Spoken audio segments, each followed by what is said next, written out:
Jasmine Brooks had served countless wealthy patrons at Azure Sky, Atlanta's most exclusive rooftop restaurant. She'd endured condescending remarks, witnessed extravagant displays of wealth, and perfected the art of remaining invisible while attending to the elite. But nothing prepared her for the moment Mi Kyung-jang's saliva hit her cheek. The restaurant fell silent.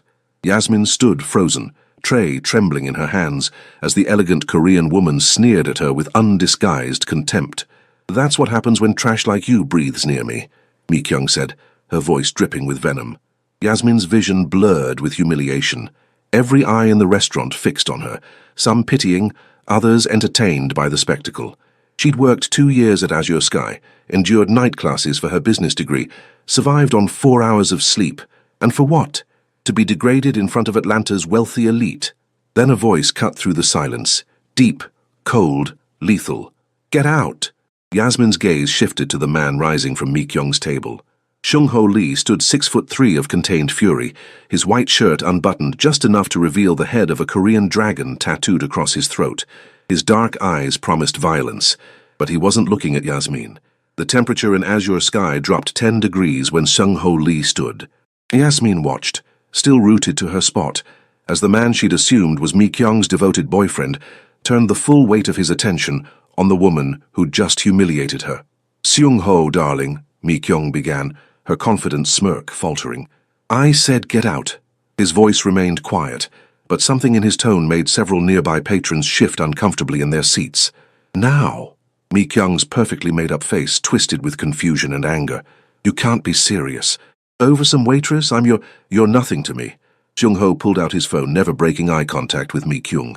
"Marcus, I need someone removed from Azure Sky, permanently banned. Yes, from all my establishments." He paused, his jaw tightening. "Mi Kyung-jang, effective immediately." The color drained from Mi Kyung's face. "Wait, your establishments, what are you? Did you think I brought you here because I enjoyed your company?" Seung-ho's lips curved into something that wasn't quite a smile. "This was a test. You failed spectacularly." Yasmin's mind raced. His establishments? She glanced around Azure Sky with new eyes, suddenly understanding why the staff had seemed nervous around this man all evening, why the manager had personally overseen his table. "You own this restaurant," she whispered, more to herself than anyone else. Seung-ho's gaze finally shifted to her, and Yasmin felt the air leave her lungs. Up close, he was devastatingly handsome. Sharp jawline, perfectly styled black hair, and those intense dark eyes that seemed to see straight through her. But it was the dragon tattoo curving up his neck that held her attention. The intricate Korean design spoke of tradition, power, and something far more dangerous than restaurant ownership. "I own 7 restaurants in Atlanta," he said, his voice gentler now but no less commanding, "along with several other businesses, none of which will ever serve Ms. Jang again." He turned back to Mi Kyung, who stood frozen in horror. "Security will escort you out. If you come near any of my properties, near me or—" his eyes hardened, "near her again, you'll discover exactly why people in this city fear the name Lee."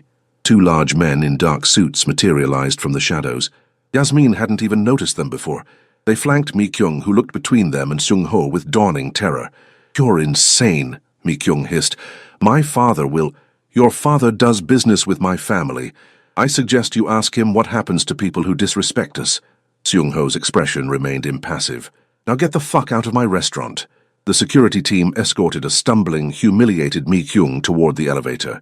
The restaurant remained silent, every patron transfixed by the scene. Yasmin stood rooted to the spot, her cheek still wet with Mi Kyung's spit, her mind trying to process what had just happened. Seung-ho turned to her, and his entire demeanor shifted. The cold fury melted into something almost gentle. He pulled a pristine handkerchief from his pocket and held it out to her. "I apologize for her behavior," he said quietly, "and for not stopping it before she had the chance to humiliate you." Yasmin stared at the offered handkerchief, her hands trembling. She couldn't take it, couldn't move. The adrenaline that had kept her frozen was wearing off, replaced by a crushing wave of shame. She'd been spat on, in front of everyone, in front of— her vision blurred with unshed tears. No, she wouldn't cry. Not here. Not in front of these people who'd watched her degradation like it was dinner theater. "I need to—" Her voice cracked. She thrust the tray at the nearest co-worker and fled toward the staff hallway, desperate for the bathroom, for privacy, for anywhere she wouldn't have dozens of eyes on her. "Wait!" Seung-ho's hand caught her elbow, his grip firm but not painful. "Please, let me go." Yasmin yanked her arm back, finally meeting his eyes. "You got your revenge on your girlfriend or whatever she was? Great. Fantastic. Can I please just go cry in peace now? She was never my girlfriend." His brow furrowed. "I've been investigating her father's company for laundering money through his imports. Tonight was supposed to—" He stopped himself, shaking his head. "That's not important. What's important is that you were assaulted in my restaurant while under my protection as an employee, and I need to make this right." "Make it right?" Yasmin laughed bitterly. "You can't make this right. Everyone in this room just watched me get treated like garbage. My manager's probably already writing my termination paperwork because God forbid I cause a scene with the wealthy customers. David isn't firing anyone." Seung-ho's voice carried enough authority that Yasmin believed him instantly. "And those customers just learned what happens when someone disrespects my staff. Trust me, word will spread. No one will dare treat you poorly again. Because they'll be too busy pitying me." Yasmin's throat tightened. "Thanks, but I don't need your charity or your protection. She needed to go home. To her tiny apartment with its broken air conditioning and persistent roach problem. She needed to shower until she felt clean again. She needed to forget this entire nightmare. Come work for me." Yasmin blinked. "Excuse me. Not as a server, as my personal assistant." Seung-ho pulled out a business card and pressed it into her hand. "I've been looking for someone smart, observant, and able to handle difficult situations with grace. You qualify on all counts. You don't know anything about me. I know you're pursuing a business degree at Georgia State, night classes. You've worked here 2 years without a single customer complaint, despite dealing with some of Atlanta's worst entitled assholes." His lips quirked. "I know you arrive 30 minutes early for every shift, and you volunteer at the Westside Community Center on Sundays. I make it my business to know about people who work in my establishments." The statement should have been creepy. Instead, Yasmin felt something shift in her chest, surprised that anyone had noticed her, had seen her as more than just the woman who brought drinks and cleared plates. "Why?" she asked. "Why would you offer me a job because you feel guilty? Because you deserve better than this." Seung-ho gestured around the restaurant. "And because I need someone I can trust, someone who understands what it's like to fight for every opportunity." His dark eyes held hers. "Think about it. The position pays triple what you make here, full benefits, and you can arrange your hours around your classes. Triple." Yasmin's mind spun. Triple her current salary meant she could actually save money, could maybe move to a safer neighborhood, could stop choosing between groceries and textbooks. "What's the catch?" There was always a catch. Seung-ho's expression darkened slightly. "The catch is that my world is complicated, dangerous even. But I promise you this, anyone who works for me is under my protection. What happened tonight will never happen again." Before Yasmin could respond, her manager David appeared, his face pale and anxious. "Mr. Lee, I apologize profusely for—" "Save it, David. Give Ms. Brooks the rest of the night off, paid." Seung-ho's tone left no room for argument. "And I want a full review of your security protocols. If someone can assault my staff without immediate intervention, we have a problem." "Yes, sir, right away, sir." David practically bowed before scurrying away. Yasmin stared at the business card in her hand. Simple, elegant black with silver lettering. Seung-ho Lee, CEO, Lee Enterprises. "And a phone number." "I need time to think," she said finally. "Of course." Seung-ho inclined his head. "Call me when you decide, or don't. Either way, Mi Kyung-jang will never bother you again. You have my word." He turned to leave, then paused, looking back at her. "For what it's worth, the way you held yourself together just now, that took strength, real strength. Don't let anyone make you feel small, Yasmin Brooks. You're worth more than you know." Then he was gone, his security team materializing to flank him as he strode toward the private elevator. Yasmin stood in the staff hallway, handkerchief and business card clutched in her hands, her entire world tilted on its axis.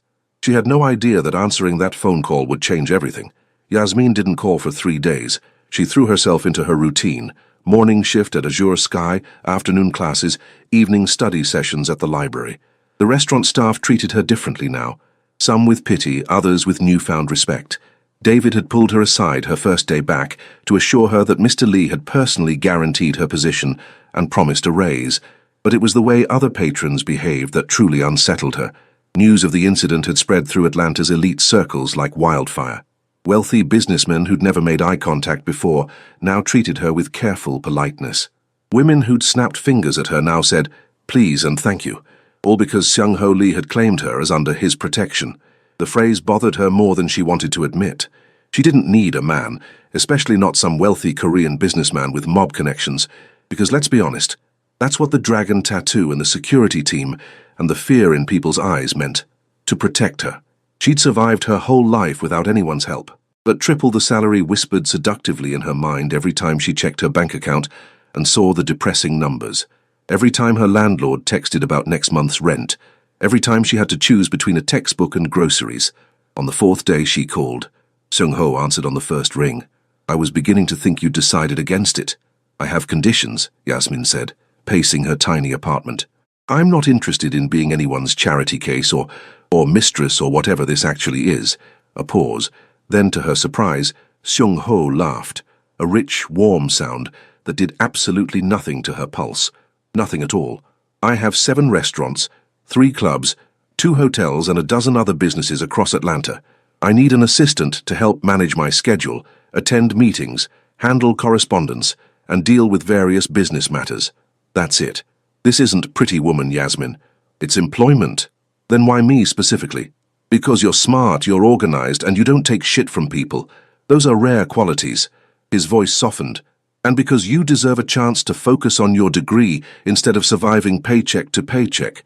Is that honest enough for you?" Yasmin bit her lip. It was probably a mistake. Definitely a mistake. "But when do I start?" "Tomorrow, 9 a.m. I'll text you the address." Another pause. "Thank you for trusting me, Yasmin." She hung up before she could second-guess herself into unemployment. The address Seung-ho sent led to a sleek high-rise in midtown Atlanta. The penthouse office suite occupied the entire top floor, with floor-to-ceiling windows overlooking the city. Yasmin felt deeply out of place in her best interview outfit, a simple black blazer and pants from Target that suddenly felt cheap and ill-fitting. Seung-ho's assistant, an efficient-looking woman named Jennifer, greeted her with a warm smile and a stack of paperwork. "Mr. Lee is finishing a call. He'll be with you shortly. In the meantime, let's get your onboarding started." The benefits package made Yasmin's head spin. Health insurance, dental, vision, 401k matching, 3 weeks paid vacation, and a salary that was indeed triple what she'd been making at Azure Sky. "Is this real?" she asked Jennifer, staring at the numbers. "Very real. Mr. Lee takes care of his people." Jennifer's expression turned serious. "But I should warn you, this job isn't always easy. Seung-ho's business dealings can be complicated. You'll need to be discreet, professional, and able to handle high-pressure situations." "Complicated how?" Before Jennifer could answer, the office door opened and Seung-ho emerged. He wore a perfectly tailored black suit, white shirt unbuttoned at the collar, revealing that dragon tattoo, and an expression of barely contained frustration. "The shipment was intercepted," he said into his phone, his voice deadly calm. "I see. And the contact." A pause. "Good. Make sure he understands that stealing from me was the last mistake he'll ever make." He ended the call and finally focused on Yasmin. His expression transformed instantly, the cold fury melting into something warmer. "Yasmin, welcome. Bad day?" she asked before she could stop herself. His lips quirked. "No worse than usual. Shall we discuss your responsibilities?" The next hour passed in a blur of information. Seung-ho's calendar was insane. Meetings with investors, restaurant inspections, property acquisitions, and various appointments with people whose titles seemed deliberately vague. Yasmin took notes frantically, trying to keep up. "You'll also accompany me to business dinners and social events," Seung-ho added. "Many of my associates prefer face-to-face negotiations, and having you there to document everything will be invaluable." "Accompany you?" Yasmin looked up from her notepad. "Like, as a date?" "As my assistant." But something in his eyes shifted when he said it, a flicker of awareness that made her skin prickle. "Though people will make assumptions, I apologize in advance for that. I can handle assumptions." "I know you can." Seung-ho leaned back in his chair, studying her. "That's why you're here." The first 2 weeks were exhausting but exhilarating. Yasmin coordinated meetings, managed correspondence, and learned the intricate web of Seung-ho's business empire. She also learned that complicated was Jennifer's polite way of saying that Lee Enterprises operated in some decidedly grey areas. The restaurants and hotels were legitimate. But there were other businesses, import companies, security firms, real estate holdings, that seemed to exist primarily on paper. Money moved through accounts in patterns Yasmin recognized from her business law classes, patterns that suggested creative accounting at best. She didn't ask questions, partly because she needed this job, Partly because Seung-ho had kept his word, he protected his people fiercely and treated her with consistent respect. And partly because, against all logic and self-preservation, she was starting to like him. Not romantically, obviously not. He was her boss, her very attractive, infuriatingly charming, surprisingly funny boss, who remembered her coffee order and asked about her classes and once spent 20 minutes explaining Korean business philosophy when she admitted confusion over a contract term. Definitely not romantically. The delusion shattered the night of the charity gala. Seung-ho had asked her to attend as his +1, purely professional, he'd assured her, to a fundraiser for Atlanta's Children's Hospital. Jennifer had taken her shopping, using the company card to purchase a stunning midnight blue gown that hugged her curves and made her feel like someone else entirely, someone who belonged in these spaces. "You look beautiful," Seung-ho said when he picked her up, and the way his eyes darkened as they tracked over her made her pulse jump. "It's the dress," she deflected. "It's not the dress." His gaze held hers for a moment too long before he seemed to catch himself. "Shall we?" The gala was held at the Fox Theatre, Atlanta's most iconic venue.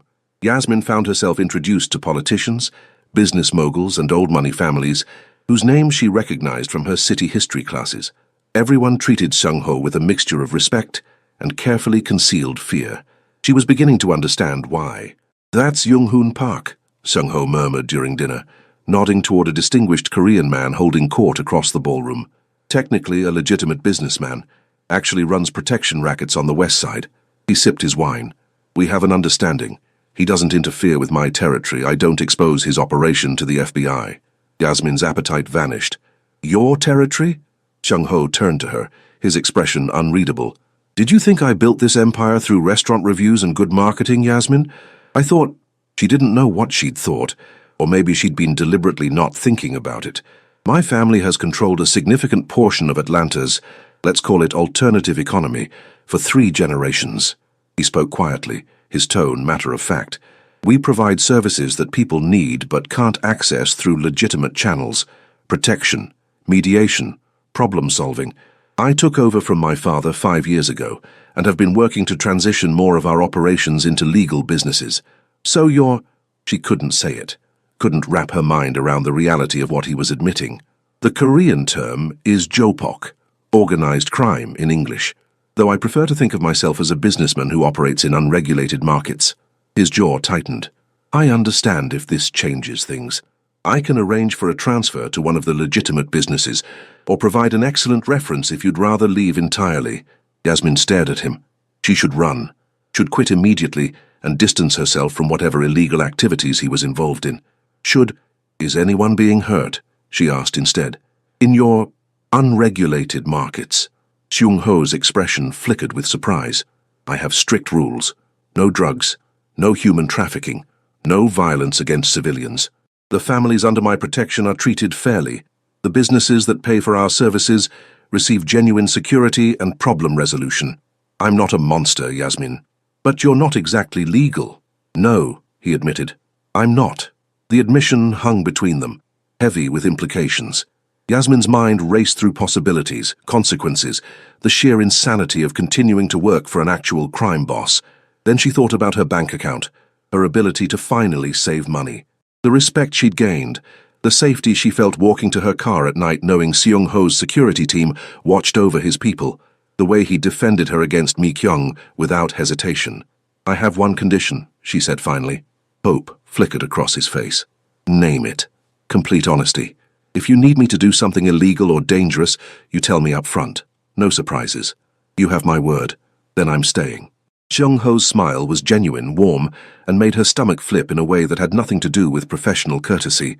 "Thank you," he said quietly, "for trusting me." As the orchestra began playing, and he offered his hand to lead her to the dance floor, Yasmin realized with startling clarity that trust wasn't the problem. The problem was that she was falling for him. The attempted hit happened 3 weeks later. Yasmin had just finished reviewing contracts in Seung-ho's office when the first gunshot shattered the window. Instinct dropped her to the floor before her conscious mind registered danger. Glass rained down around her as more shots punctured the penthouse walls. Then Seung-ho was there, his body covering hers, shielding her from the assault. His weight pressed her into the carpet, solid and protective and terrifyingly vulnerable. "Stay down," he commanded, his voice steel-hard with authority. More gunshots, shouting in Korean. The thunder of footsteps as Seung-ho's security team mobilized. Then, as suddenly as it started, silence. Seung-ho lifted his head, scanning the room before carefully helping Yasmin to her feet. "Are you hurt?" She shook her head mutely, shock stealing her voice. Her hands trembled uncontrollably. "Look at me." Seung-ho cupped her face, forcing her to meet his eyes. "Breathe, Yasmin. You're safe. I promise you're safe." "Someone just shot at us," she managed. "Someone shot at me. You were collateral damage, which is unacceptable." His thumb traced her cheekbone, his touch achingly gentle despite the violence still humming in the air. "I'm going to handle this. But first..." His security chief, Marcus, appeared in the doorway. "Sniper on the adjacent building. He's gone, but we found his rifle. Professional setup." "Park?" Seung-ho's voice went cold. "Likely. Or someone trying to frame him. The rifle has his signature markings." Seung-ho's jaw clenched. He turned back to Yasmin, conflict warring across his features. "I need to take you somewhere safe, now." "Safe where?" "My home. It has better security than this office." He pulled out his phone. "Jennifer, clear my schedule. Indefinitely." He ended the call and focused on Yasmin again. "I'm sorry. This is exactly what I hoped would never happen." Marcus drove them to Buckhead, Atlanta's wealthiest neighborhood, where Seung-ho's home occupied a gated estate behind 8-foot walls and high-tech security systems. The house itself was stunning, modern architecture blended with traditional Korean design elements. But Yasmin barely noticed the aesthetic details. Her mind kept replaying those gunshots, the way Seung-ho had covered her body with his own without hesitation. He'd been willing to die to protect her. "Guest room is upstairs, second door on the right," Seung-ho said as they entered. "I'll have Marcus bring some of your things from your apartment. You're staying here until this situation is resolved. I can't just move into your house." "You can, and you will." His tone left no room for argument. "Yonghoon Park just declared war. Anyone associated with me is a potential target. That includes you. Because I work for you. Because you matter to me." The words hung between them, raw and honest. Seung-ho seemed to realize what he'd said, his expression tightening. "As my assistant, as someone under my protection. The specifics don't matter. What matters is keeping you alive." Over the next few days, Yasmin learned what it meant to live in Seung-ho's world. Security teams patrolled the grounds. Every window had bulletproof glass. Business associates came and went at all hours, speaking in rapid Korean about strategy and retaliation and territory disputes. She also learned about Seung-ho himself. He woke at 5 a.m. to practice taekwondo in his private gym. He spoke 3 languages fluently and had a degree in business from Emory University. He donated anonymously to the West Side Community Center, where she volunteered. He called his mother in Seoul every Sunday morning without fail. And he looked at Yasmin like she was precious, valuable, worth protecting. "You don't have to stay in here," Seung-ho said one evening, finding her working in the guest room. "The house is yours to use freely. I don't want to intrude." "You're not." He leaned against the doorframe, studying her. "You've been here 4 days and we've barely talked about anything besides business. I miss our conversations." Something warm bloomed in Yasmin's chest. "You miss arguing with me about whether Chicago-style pizza is an abomination. I miss you calling me a food snob while simultaneously admitting I'm right." His lips quirked. "Come have dinner with me. Properly, not as boss and assistant." "Then, as what?" The question hung in the air, weighted with possibility. As Seung-ho crossed the room, each step deliberate and measured, until he stood close enough that she could smell his cologne, something expensive and subtle that made her want to lean closer. "As 2 people who enjoy each other's company," he said quietly. "As friends, if that's all you want, or..." His fingers brushed her hand, sending electricity up her arm. "As whatever this is becoming between us." Yasmin's breath caught. "This is a terrible idea. You're my boss. You're Korean Mafia. Someone literally tried to kill you 4 days ago. All valid points." His thumb traced patterns on her wrist. "Counter-argument. I haven't been able to stop thinking about you since the night Mi-kyung assaulted you. I admire your strength, your intelligence, the way you challenge me. And if I'm being completely honest, which you demanded, I want you in ways that have nothing to do with professional courtesy." Heat flooded through her. "Seung-ho, if you don't feel the same, tell me now. I'll respect that boundary completely. You'll continue working for me, living here until it's safe, and I'll never mention this again." His dark eyes searched hers. "But if there's even a possibility that you feel this too," Yasmin should say no, should maintain professional boundaries and self-preservation instincts. should remember that she'd watched too many women lose themselves in powerful men who promised protection and delivered control. Instead, she closed the distance between them and kissed him. Seung-ho made a low sound of surprise before his arms came around her, pulling her flush against him. He kissed like he did everything else, with complete focus and devastating competence. His lips were soft but demanding, coaxing responses from her that she hadn't known she could give. When they finally broke apart, both breathing hard, Yasmin pressed her forehead against his chest. "This is still a terrible idea. Absolutely catastrophic," he agreed, his fingers threading through her hair. "Want to make more terrible decisions with me?" She laughed despite herself. "You're impossible. I'm yours." He tilted her chin up, his expression serious now. "If you want me, Yasmin, I'm yours completely." The declaration should have terrified her. Instead, it felt like coming home. That night, they had dinner in Seung-ho's private dining room. He actually cooked, refusing to let his staff prepare the meal. Traditional Korean dishes that he explained with endearing enthusiasm. Bulgogi, japchae, kimchi. His grandmother had taught him to make before he'd left Seoul as a child. "My father wanted me to be completely American," Seung-ho said, pouring her more wine. "Thought it would help the business. But my mother insisted I maintain connection to our heritage. Language, food, traditions." He smiled faintly. "She'd like you. Because I'm me or because I challenge you?" "Both. She always said I needed someone who wouldn't be intimidated by the family business." His expression grew distant. "Not many people can handle what we are, what I am." Yasmin reached across the table, taking his hand. "I'm handling it, for now. But this situation with Park..." He broke off, frustration tightening his features. "I won't let you get caught in the crossfire. Bit late for that. I'm serious, Yasmin. If things escalate, then we deal with it together." She squeezed his fingers. "You don't get to protect me by pushing me away. That's not how this works." Seung-ho stared at her for a long moment. Then he stood, circled the table, and pulled her into his arms. "How did I get so lucky?" he murmured against her hair. "You defended me against your psycho ex. Set the bar pretty high." He laughed, the sound rumbling through his chest. "She was never my ex, just a means to investigate her father. Still, you chose me over her. That meant something. It meant everything." He pulled back just enough to meet her eyes. "You mean everything." The kiss this time was slower, deeper, full of promise.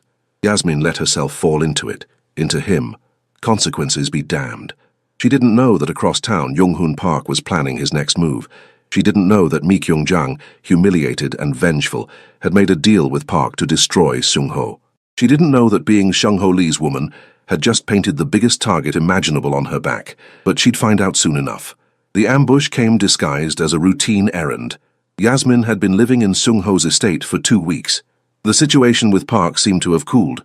No more gunshots, no more direct threats.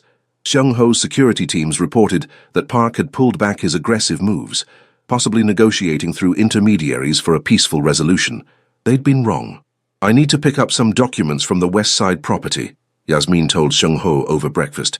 "The quarterly tax records that were filed incorrectly." Seung-ho looked up from his phone, frowning. "Marcus can retrieve those. I've been cooped up in this house for 2 weeks. I'm going stir-crazy." She softened her tone. "Please, I'll take security. I'll be careful. But I need to feel like a normal person for a few hours." Conflict played across his features before he finally nodded. "Fine. But you take Jin and David with you. Stay in the car. They retrieve the documents. You don't go inside any buildings without full security sweep first." Deal. The West Side property was one of Lee Enterprises' smaller holdings, a mixed-use building with commercial space on the ground floor and apartments above. Yasmin had been there dozens of times during her tenure as Seung-ho's assistant. It should have been routine. Jin parked the SUV outside while David went inside to retrieve the documents. Yasmin scrolled through her phone, responding to emails, trying to pretend that having 2 armed guards constituted a normal Tuesday afternoon. Then David's voice crackled through the radio. "We have a problem. Ms. Brooks needs to see this." Jin tensed. "Specify the problem." "The office has been ransacked. Files everywhere. Someone was looking for something specific." Yasmin's stomach dropped. "Is it safe?" "Building's clear, but you need to see what they left behind." Against protocol, against every instinct screaming at her to stay in the car, Yasmin followed Jin inside. The office was indeed destroyed. Filing cabinets overturned, papers scattered across the floor, computers smashed. But it was the message spray-painted across the wall that stopped her cold. Lee's whore dies next. The words were in English, crude red letters that dripped down the white wall like blood. Beside the message was a photo of Yasmin leaving Seung-ho's estate that morning. They'd been watching her. "Get her out," Jin barked into his radio. "Now, code red." Everything happened fast after that. Jin grabbed Yasmin's arm, pulling her toward the exit. David flanked her other side. They'd almost reached the SUV when the first assailant appeared. He came from the alley, masked, armed with a knife, moving with professional precision. Jin intercepted him, the two men colliding in a blur of violence. David shoved Yasmin toward the vehicle, just as two more attackers emerged from a delivery truck. "Get in the car," David commanded, putting himself between Yasmin and the threat. She fumbled with the door handle, adrenaline making her clumsy. Behind her she heard grunts of impact, the thud of bodies hitting concrete. Jin shouted something in Korean. David screamed. Yasmin turned in time to see David go down, red blooming across his white shirt. "No!" She lunged toward him, but Jin caught her, his grip bruising in its intensity. "Car, now!" He shoved her into the SUV and gunned the engine before she'd even closed the door. The vehicle lurched forward, tires squealing. In the rearview mirror, Yasmin watched David's body lying on the pavement while two masked figures fled into the shadows. "We have to go back," she screamed. "David's hurt, he's bleeding." "Backup's already en route." Jin's voice was tight with barely controlled fury. "My job is getting you to safety. That's what David died doing." The words hit like a physical blow. Died. David was dead. Because of her. Because she'd insisted on leaving the house. Because she'd wanted to feel normal for a few goddamn hours. Jin drove like a demon through Atlanta traffic, running red lights and taking turns that made the SUV tilt dangerously. His phone rang continuously. Marcus, other security team members, and finally Seung-ho. "I'm taking her to the secondary safe house," Jin said without preamble. "David's down. 3 assailants, professional operation. They were waiting for us." Seung-ho's voice came through the speaker, cold with contained rage. "Is Yasmin hurt?" "I'm fine," Yasmin said, though she was absolutely not fine. Her hands shook. David's blood was probably still warm on that pavement. "I'm so sorry. This is my fault. I insisted on going. We'll discuss it later. Jin, estimated arrival time? 20 minutes. Good. I'll meet you there with additional security. No one in or out until I've secured the perimeter." The safe house was in Decatur, a nondescript suburban home that blended perfectly with its neighbors. Only the reinforced door and security cameras betrayed its true purpose. Jin swept the interior before allowing Yasmin inside, then positioned himself by the front window, weapon drawn. Yasmin collapsed onto the couch, shock finally setting in. A man had died protecting her. David, who'd been kind to her at Azure Sky, who had a wife and 2 kids who just wanted to do his job, was dead because she'd been stubborn and naive enough to think a few security guards made her safe. When Seung-ho arrived 30 minutes later, surrounded by at least 6 additional guards, Yasmin barely registered his entrance. She stared at her hands, seeing blood that wasn't there. "Everyone out," Seung-ho ordered. "Give us the room." The security team filed out silently. Then it was just the 2 of them, the weight of what had happened pressing down like a physical force. "I'm sorry," Yasmin whispered. "I'm so sorry." Seung-ho crossed the room and pulled her into his arms. She broke then, sobs tearing from her throat as she clutched his shirt. He held her through it, one hand stroking her hair, murmuring in Korean, words she didn't understand but found comforting anyway. When the storm finally passed, leaving her empty and exhausted, Seung-ho eased back just enough to look at her. His eyes were dark with fury, but his touch remained gentle. "This isn't your fault," he said firmly. "Park orchestrated this. He's trying to break me by hurting you. David knew the risks. Every person who works for me understands what they're signing up for. He had kids," Yasmin said brokenly. "A family. And they'll be taken care of. Trust fund for the kids' education. Mortgage paid off. His wife will never have to worry about money." Seung-ho's jaw clenched. "It's not enough. It will never be enough. But I take care of my people, even in death. What happens now? Now I end this."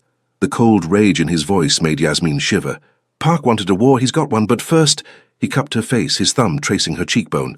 "I need to know you're completely safe. That means leaving Atlanta." "What? No, I'm not running." "You're not running. You're surviving." His expression was implacable. "I have a property in Savannah, secure, isolated, protected. You'll stay there with a full security detail until I've neutralized Park. And what will you be doing?" "What I should have done weeks ago." His eyes went cold, reminding Atlanta why the Lee family is not to be crossed. Yasmin grabbed his shirt, holding tight. Don't you dare die on me, Seung-ho Lee. We just started this thing between us. You don't get to sacrifice yourself for revenge. Something flickered in his expression. Surprise, maybe, or tenderness. I have no intention of dying. Park's the one who made a fatal mistake. He kissed her forehead, then her lips, the contact achingly gentle. But I need to know you're safe before I can focus on ending him. Please, Yasmin, let me protect you. She wanted to argue, wanted to insist on staying, on fighting beside him, on not being shipped off like helpless baggage. But David's body on the pavement flashed through her mind, and she understood. She was a liability, a weakness Park could exploit. How long? She asked. A week, maybe 2. His thumb traced her lower lip. Then you come home to me. Promise? I promise. He kissed her again, deeper this time with an edge of desperation. You're mine now, Yasmin Brooks, and I protect what's mine. The words should have sounded possessive. Instead, they felt like a vow. That night, Seung-ho personally drove her to Savannah. The safe house was a renovated historic mansion on the outskirts of the city, beautiful and isolated in equal measure. Marcus would lead her security detail, 8 guards operating in rotating shifts. I'll call every day, Seung-ho promised at the door, and if anything feels wrong, you contact me immediately. Be careful, Yasmin whispered. Please be careful. Always. He pulled her close one last time, breathing her in like he was memorizing her scent. Sarange, he murmured against her hair. She didn't speak Korean, but she understood anyway. I love you too. He kissed her like it might be the last time. Then he was gone, disappearing into the night with his security team, leaving Yasmin in a beautiful prison with nothing to do but wait and pray he survived what came next.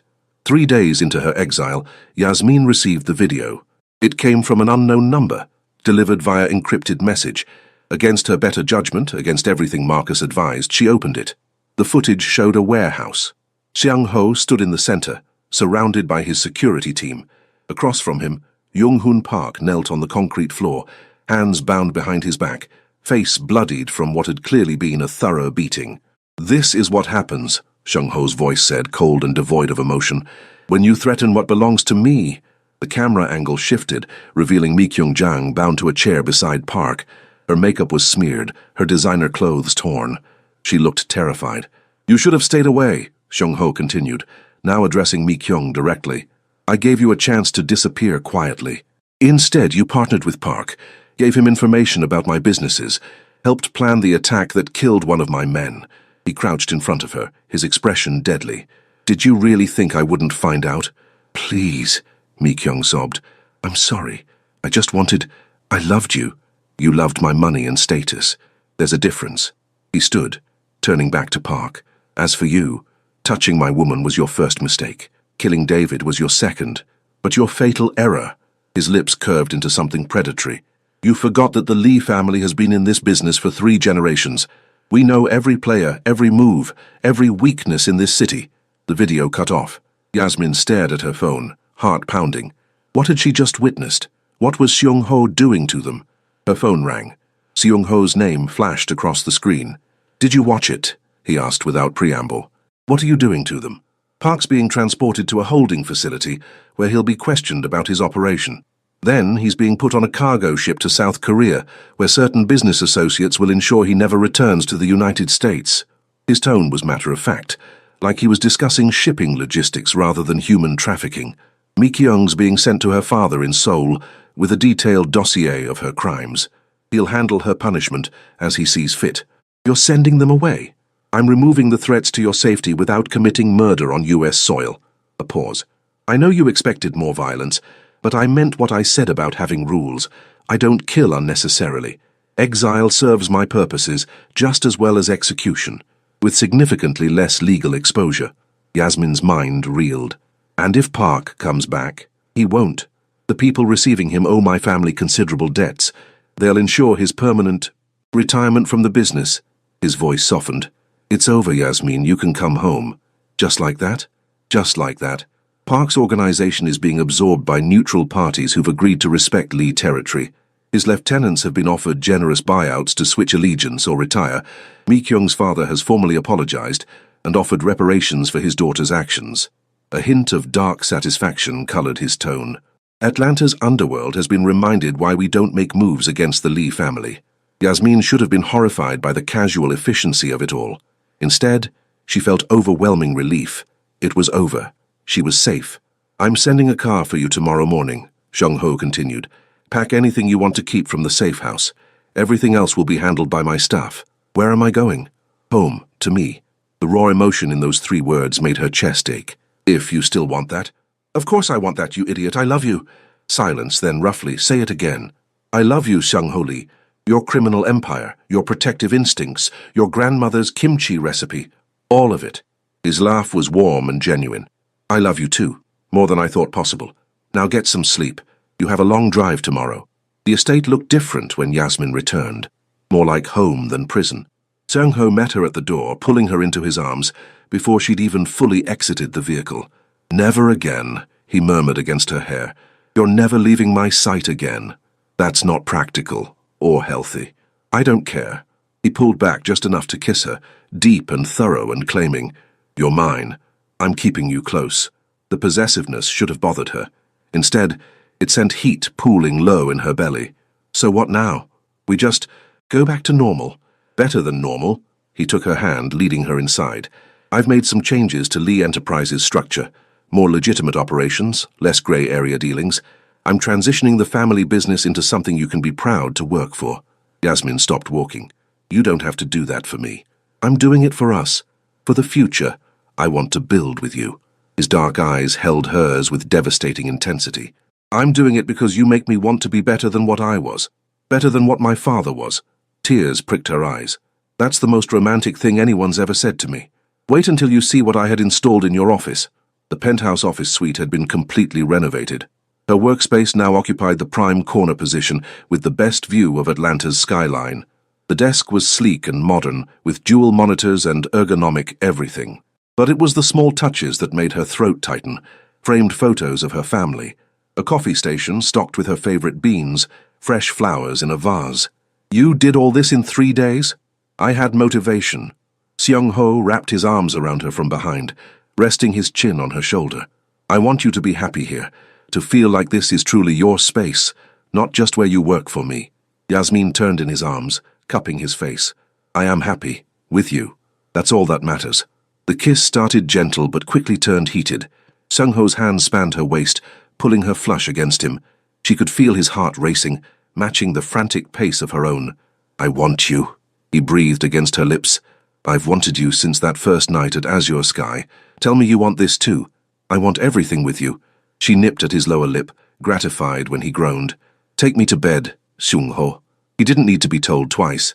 Later, wrapped in Xiong-ho's sheets with his body warm beside hers, Yasmin stared at the ceiling and marveled at how drastically her life had changed.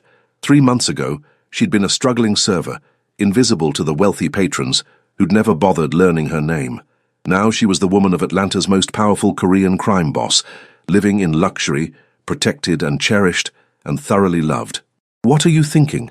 Xiong-ho asked, his fingers tracing lazy patterns on her bare shoulder. "That this is insane. That I should probably be more concerned about the criminal enterprise you run. That my mother would have a heart attack if she knew who I was dating. And I don't care." She turned to face him, finding his dark eyes watching her with that intensity that always made her pulse jump. "You chose me, defended me, protected me, loved me. That matters more than anything else. You're not bothered by what I am?" "I'm bothered by the danger, but the rest..." She shrugged. "You're trying to be better. That's what counts." Xiong-ho pulled her closer, pressing a kiss to her forehead. "I don't deserve you." "Probably not, but you're stuck with me anyway." His laugh rumbled through his chest. "Lucky me." They fell asleep, tangled together, safe in each other's arms, the chaos of the past weeks finally behind them. Yasmin didn't know that across the city, David's widow was being presented with a trust fund that would secure her children's futures. She didn't know that Park's criminal organization was being systematically dismantled and absorbed into legitimate business ventures. She didn't know that Mi Kyung-jang would spend the next decade working in her father's factories in Seoul, stripped of the privilege she'd once wielded so carelessly. But she did know that Xiong-ho Lee loved her, with a fierce protective devotion that would move mountains to keep her safe. And that was enough. 1 year later, the grand opening of the West Side Community Center's new youth education wing drew Atlanta's most influential residents. Yasmin stood beside Seung-ho, wearing a stunning emerald gown that made her feel like royalty, greeting donors and community leaders with confidence she'd never imagined possessing a year ago. "This is your vision," Seung-ho murmured, pride evident in his voice. "Look what you've built." The education wing had been Yasmin's idea, a way to channel Lee Enterprises' resources into genuine community benefit. Computer labs, tutoring programs, scholarship funds, opportunities for kids from neighborhoods like the one she'd grown up in. "We built it," she corrected. "Together." His hand found hers, their fingers intertwining naturally. The simple platinum band on her left hand caught the light, a promise made 3 months ago during a private ceremony in Seoul, witnessed by his family and hers. Mrs. Lee now, though she still used Brooks professionally. "Yo, Yasmin!" a familiar voice called out. She turned to find her former Azure Sky co-worker Jessica, waving enthusiastically. "Girl, you're a literal queen now, living the dream." Yasmin laughed, hugging her friend. "Not a queen, just someone who got lucky." "Lucky nothing. You earned every bit of this." Jessica glanced at Seung-ho, who'd tactfully stepped away to give them space. "And that man looks at you like you hung the moon. Y'all are goals for real." After the opening ceremony, after the speeches and photographs and congratulations, Seung-ho drove them home through Atlanta's glittering night skyline. His hand rested on her thigh, thumb tracing absent patterns on her skin. "Happy?" he asked. Yasmin looked at her husband, this complicated, dangerous, surprisingly tender man who'd chosen to defend her when he could have looked away, who'd transformed his life to build something better with her. "Incredibly," she said, and meant it with every fiber of her being.